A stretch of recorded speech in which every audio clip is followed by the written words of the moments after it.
Dulu 84 guru saya Kiai Haji Maimun Zubair, semua mas saya se-Indonesia rawuh ke sini untuk muktamar, termasuk bapak kandung saya Kiai Haji Nur Salim ikut datang, ikut menyaksikan betapa pondok ini zaman itu masih Kiai As'ad jadi tonggak sejarah penting dalam NU, yaitu kembali ke Khittah 26.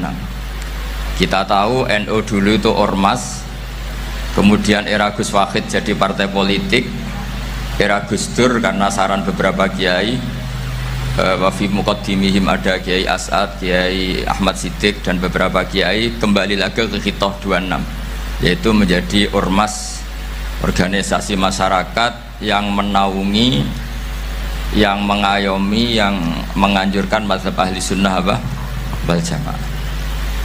Tadi Gus Azaim cerita betapa pentingnya para pendiri, para muassis yang diibaratkan sebagaimana pohon. Saya masih ingat Dawe Mbah Mun. Saya nanti cerita mas saya sebentar, terus cerita kitab Al-Ataqoh As-Somadiyah dikarang Said Muhammad, fawaidnya maksudnya. Kalau Islam Arab, ini kata Mbah Mun, kalau Islam Arab itu contohnya kayak pohon kurma, jadi kuat, dan wajah tasbihnya itu di daunnya tidak jatuh. Tapi kalau Islam Indonesia kata Mbah Mun itu kayak padi, jadi ya agak doyong-doyong sedikit gitu. Jadi untuk menghadapi angin besar itu pilihannya dua, Anda kekar kayak kurma atau fleksibel kayak padi. Jadi ya doyong-doyong sidik gitu ya. Ada koruptor sowan, salam templeknya ya diterima gitu ya. Ada calon bupati cantik ya didukung, pokoknya agak-agak doyong gitu. Tapi baru kayak doyong itu nggak bisa roboh karena fleksibel. Jadi kazar in akhraja syatahu, jadi ada dua tamsil. Karena memang menghadapi orang fasik, orang dolim ini, kita sebagai ulama itu ya kebingungan. Ini mungkin Ki Afif bisa bahsul masail ini. Karena pertanyaannya gini, saya berkali-kali digojlok sama bapak saya. Berteman orang fasik hukumnya gimana? Pasti dijawab haram. Tapi kalau pertanyaannya dibalik, membina orang fasik hukumnya gimana? Baik. Dan bisa membina kalau berteman.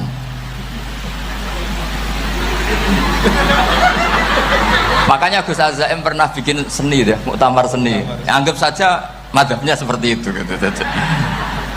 Jadi ya agak doyong-doyong sedikit. Masa ketop berteman orang yang macam-macam, tapi itu fleksibel. Nyatanya tetap soleh sampai sekarang gitu. Itu berarti itu ya gitu kata Bamun itu.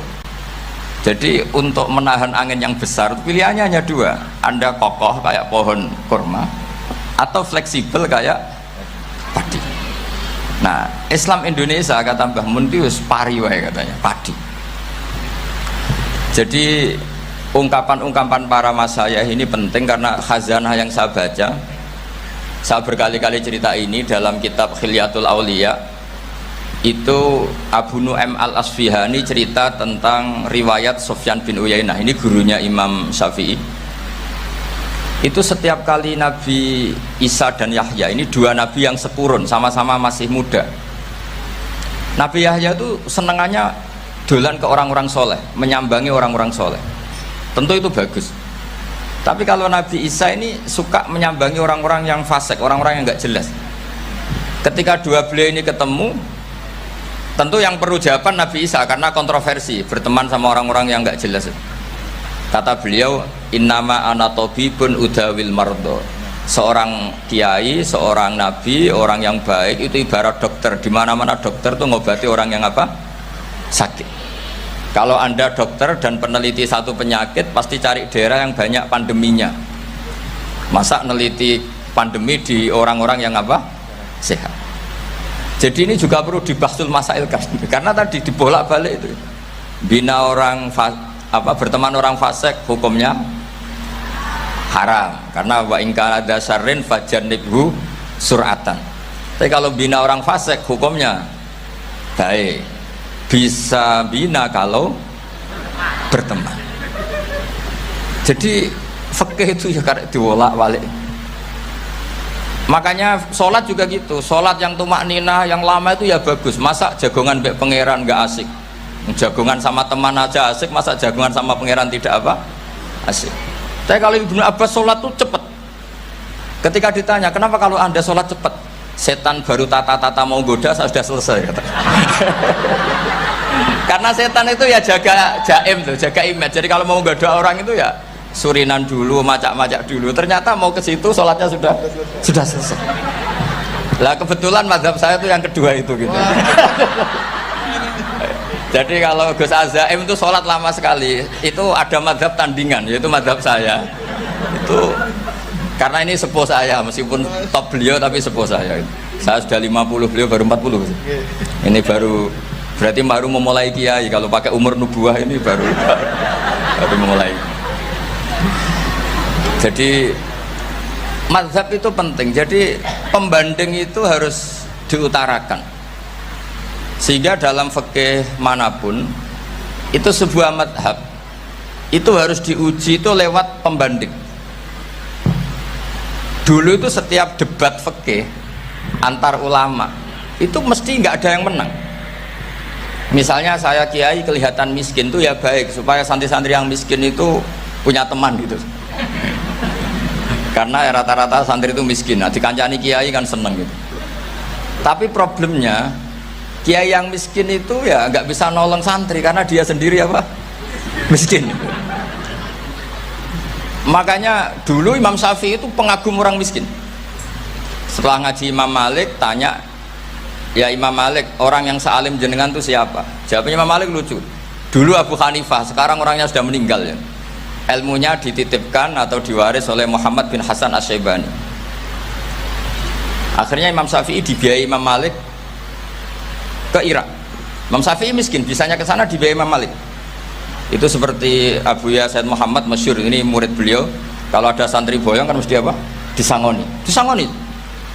Ketika datang ke Irak, Muhammad bin Hasan Asy-Syaibani itu nata uang, nata emas itu di ruang tamu. Jadi ngitung uang itu di ruang tamu. Miliatan. Ini kaget, ini kiai kok kedonyan kata Imam Syafi'i gitu. Tapi apa kata Muhammad bin Hasan Asy-Syaibani? Anda kagum ini, Anda kaget ini. Kalau kamu menyoal orang soleh kaya, ini tak kasihkan orang-orang fasik, biar dipakai judi, dipakai selingkuh, dipakai maksiat. Jangan-jangan harta ini harus tetap di orang soleh. Kalau ke orang fasik bahaya. Berarti kiai boleh kaya, boleh. Semenjak itu ada gerakan kiai kudu sugih. Ya ada yang kesampaian, ada yang enggak gitu aja. Tapi karena kalau pakai logika fikih, harta itu fitnah. Oke, seakan-akan harta itu masalah. Tapi kalau ini dikuasai orang dolim, maka masalah besar. Jika orang-orang soleh ini harus juga menguasai harta. Nah, terus lama-lama dikiaskan kekuasaan. Kalau yang kuasain orang fasik, orang tidak sholat ribet. Akhirnya kiai terus dukung, ya akhirnya ikut politik tadi. Nak menawa bupatinya kena diatur gitu. Diatur kon sholat, orang ngasih proposal, maksudnya diatur yang sholat maksudnya. Ini cerita-cerita apa logika fikih. Makanya saya sering ngaji kitab-kitab itu, diantara yang saya suka adalah ada dialog besar yang terjadi di antara orang-orang pilihan, termasuk bahkan di antara para nabi dan Tuhan. Jadi unik, Allah sendiri kadang mengajari kecerdasan para nabi itu ya lewat dialog. Masyhur itu, Nabi Ibrahim itu punya ruang khusus untuk sholat dan tidak boleh siapapun masuk situ. Tahu-tahu ada yang sudah di situ. Beliau membuka, kaget. Siapa memberi izin ke kamu yang punya rumah ini? Saya yang punya rumah dan saya tidak memberi izin kamu. Yang memberi izin saya itu yang punya saya, kamu dan rumah ini.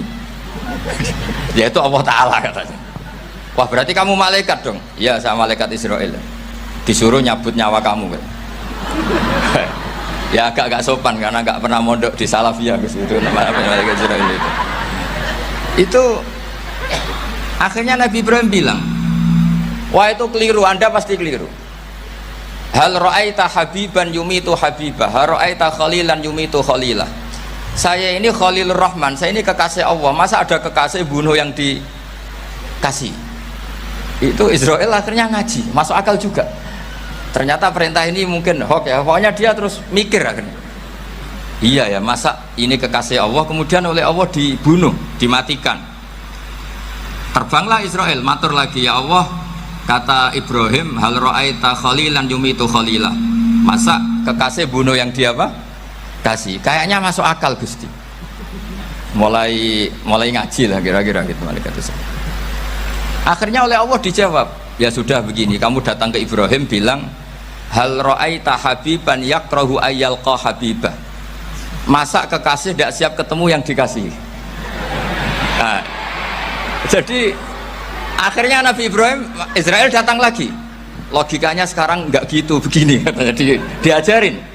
Hal ra'aita habiban yakrahu ayyalqa habibah. Masa kekasih tidak siap ketemu yang dikasih. Kata Ibrahim, oke, ya terus mau meninggal. Jadi kalau jenengan cinta betul sama Allah ya harus, ya tidak usah, jangan sekarang. Tapi kalau mati di rumah aja, kalau di pondok ngerepotnya kiainya nanti itu. Tapi nanti setelah punya cucu banyak lah. Nah, barokahnya baca ini, dialog-dialog orang pilihan ini akan tersibak. Karena tidak dalam semua kebaikan itu nggak ada logikanya, rata-rata ada logikanya. Misalnya begini, kalau Anda orang soleh, kemudian anak Anda pamit mau sekolah di Jerman, pilihan Anda mengizinkan apa enggak? Karena potensi jadi fasik ya tinggi, karena di tempat-tempat maksiat. Potensi berdakwah dari daerah yang untuk daerah yang tidak ada dai-nya menjadi ada. Itu mesti ulama itu berdebat. Misalnya punya anak pamit mau kembali atau keluarga. Yang satu cara berpikir optimis. Awal ada dai di beberapa negara Eropa itu ya barokahnya imigran, pekerja, mahasiswa. Dan semua itu bumi Allah, harus ada tasbih, harus ada tahmid.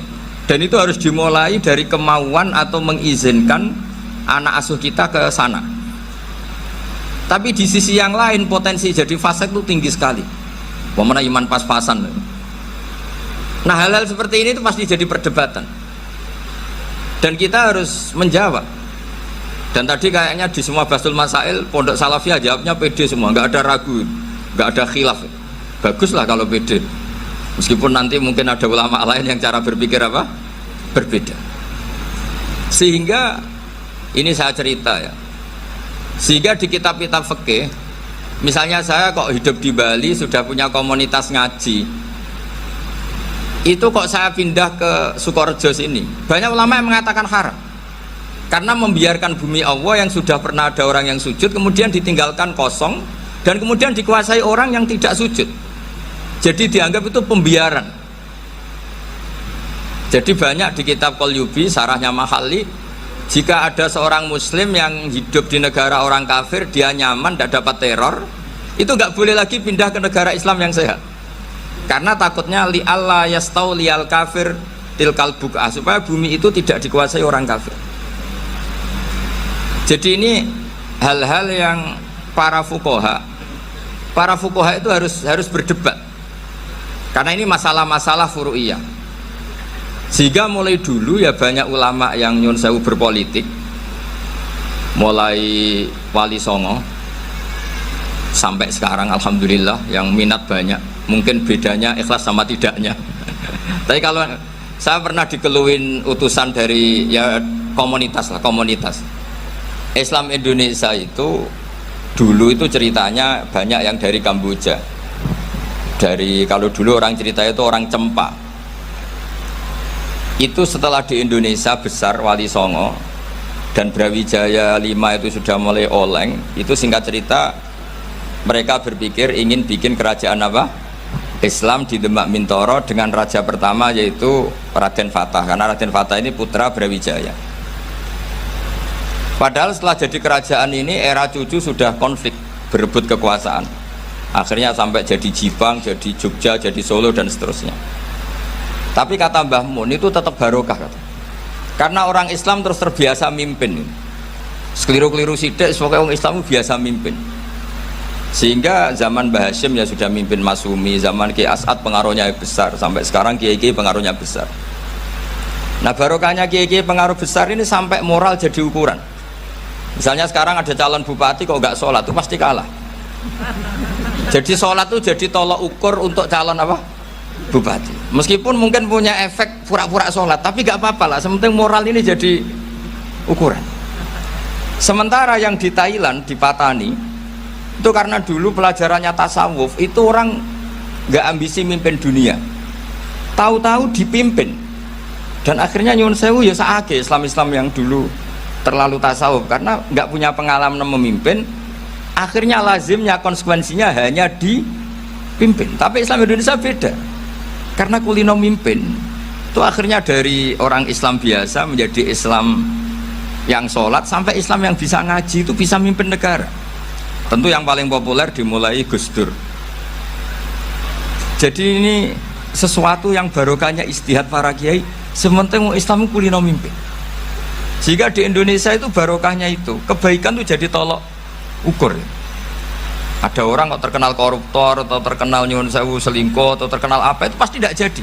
Karena moral itu menjadi tolok ukur. Dan itu adalah politik para kiai. Jadi ini saya cerita, dan itu negara juga akhirnya untung karena seleksi agama sama negara itu sama-sama kiai ya bilang negara harus dipimpin orang soleh, negara juga bilang seperti itu. Nah, ketokohan-ketokohan para beliau-beliau ini yang maulah bekerja sama dengan Umarok. Kita tahu dulu Pak Harto ya rawuh ke sini ketika Muktamar 84, rawuh ke Ki As'ad, ketika mau kembali ke Khittah juga dirembuk oleh ulama dan Umarok. Dan akhirnya ini menjadi negara yang alhamdulillah semoga selalu menuju baldatun thayyibatu wa rabbun ghafur. Nah, kemudian di sini saya tabarruk dengan Said Muhammad, gurunya Kiai Haji Azaim. Saya mau cerita tentang amaliyah tadi. Saya sebetulnya nggak niat bacakan bab itu, gara-gara ada khataman jumlahnya banyak saya jadi pusing. Ini panitianya tanya, khatam betul apa enggak? Iya Gus, khatam betul. Tapi kayaknya saya tidak yakin itu. Karena saya ini kan dari pondok tahfidz itu. Biasanya anak khataman itu ya rodok bodoni itu di wis diwaca buanter sing nyemak ya mendelok pojoke tok.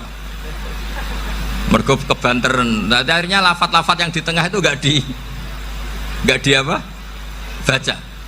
Tapi ya semoga dimaafkan Allah lah. Yang jelas itu enggak. Tapi saya mau cerita ya. Jadi cara berpikir Said Muhammad ini nanti juga saya teruskan di Ma'had Ali. Ini saya baca ya. Di antara yang diyakini madhab Malikiyah, ini saya baca saja teksnya. Jadi ada riwayat namanya, kalau Said Muhammad bahasakan itu Ataqoh Somadiyah. Kalau di Indonesia kadang orang bilang Al-Ataqoh Al-Kubro, yaitu dengan membaca surat Ikhlas. Di sini jumlahnya hanya 100 kali, kila 1000 kali. Tadi berapa semua? 700 juta ini sudah susuk banyak ini. Di sini hanya 40, riwayat lagi 100, 1000. Terus sampean tadi berapa? 800 juta. Wah, ini sudah susuk ini. Itu anak cucu sampean pasti masuk surga itu kalau bisa. Ini saya baca, ini kitabnya Said Muhammad ini. Suratul Ikhlasi wal Itqu minan nar. Akhrajat Tabrani fil Kabir an Fairuz ad-Dailami wa Ibnu Uftin Najasi. Waqad khadaman Nabiyya sallallahu alaihi wasallam. Orang ini jadi khadimnya Nabi. Qala Rasulullah sallallahu alaihi wasallam, "Man qara'a qul huwallahu ahad mi'ata marratin fi shalat ghairiha kataballahu lahu bara'atan minan nar." Ini hanya berapa ini? Mi'ata marrah. Berarti kalau satu orang itu cukup 100. Tadi sudah untuk 7 turunan tadi untuk orang berapa? 800 juta. Ya, untuk 7 turunan cukup. Untuk 7 turunan. Ya, sudah susuk ini, sudah susuk ini. Aduh, ribet ini. Nah, ini tak cari pembenarannya ini supaya keren. Ini di halaman 188 Abwabul Farad. Warwa Ibrahim bin Muhammad Al-Khiyari fi fawaitihi an Hudzaifah marfu'an. Man qara'a qul huwallahu ahad alfa marratin faqad ishtara nafsahu minallah. Berarti 100, ada riwayat lagi 1000. Nanti tak carikan lagi yang berapa? 1 miliar mungkin. Jangan banyak-banyak. Nah, ini saya baca ya. Wa hadzal adatu huwa al-ma'rufu bi ataqatis somadiyah. Waqat nasso jama'atun mutaakhiril malikiyah ala istihbabi ataqati somadiyah wa haddu ala qiraatiha wa istimaliha minhum asy-Syaikh Abdus Salam Al-Asmar sak teruse niku. Jadi kullu haula'i istahabbu ataqata somadiyah ma'a tirafi ba'dihim kal misnawi bisyiddati fi hadisiha i'timadan ala anna hadza minal fadha'il allati yutasahalu fiha faman sa'a yasta'milaha raja'a husula ma fiha fala ba'sa bidzalik ala syarti alla ya'taqida thubuta dzalika anin nabi sallallahu alaihi wasallam hatta la yaqa fil kitsbi alaihi. Jadi intinya itu silahkan Anda bikin jumlah sesuai versi Anda, yang penting Anda jangan kampanye kalau itu perintah Kanjeng Nabi Muhammad sallallahu alaihi wasallam. Karena kalau kamu atasnamakan Nabi kemudian jumlahnya sampai 800 berapa? 800 juta, berarti Nabi mengajarkan masyaqqah pada umatnya. Jadi cukup yang riwayat itu di sini hanya 100 sama 1000. Jadi kalau jumlah tadi untuk 7 apa? Turunan. Jadi kamu harus ditutup dengan doa, ya Allah, semua itu bukan untuk saya tapi untuk 7 turunan. Tolong catat ya Allah. Karena itu. Jadi artinya gini loh ya, orang Indonesia yang sering mempraktekkan ataqah somadiyah itu bukan tanpa dalil. Ternyata dalam mazhab Maliki, saya masih ingat ketika mbah saya kandung, bapaknya bapak, asmane Mbah Nur Syam, itu wasiatnya minta dibacakan 4.000. Yang baca pas itu ya bapak sama anak-anaknya. Dan kemudian alhamdulillah zaman akhir itu mulai agak ngawur. Kalau ada acara itu wong liya kon maca anake mlebu metu gak melok maca. Itu keliru, saya jamin itu keliru.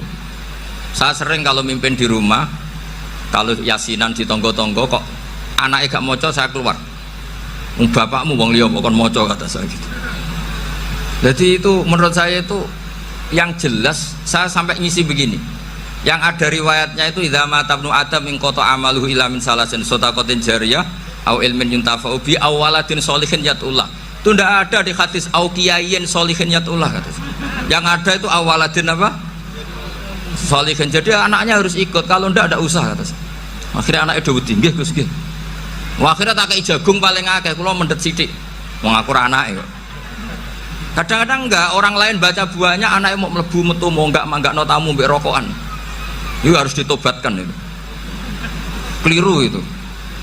Karena nasnya bukan auqiyayin sholihin tapi awaladin sholihin. Ini bukan provokator, ini memang iya seperti itu. Nah, terus tentang tadi la ilaha illallah yang didawuhkan Gus Azaim. La ilaha illallah itu penting sekali, cuma saya mohon itu dielmoni lah. Jadi dulu kalimat ini menjadi spesial karena dielmoni, karena dimulai dari fa'lam annahu la ilaha illallah. Terusannya ayat tuh wastaghfir li dzambika walil mu'minina wal mu'minat.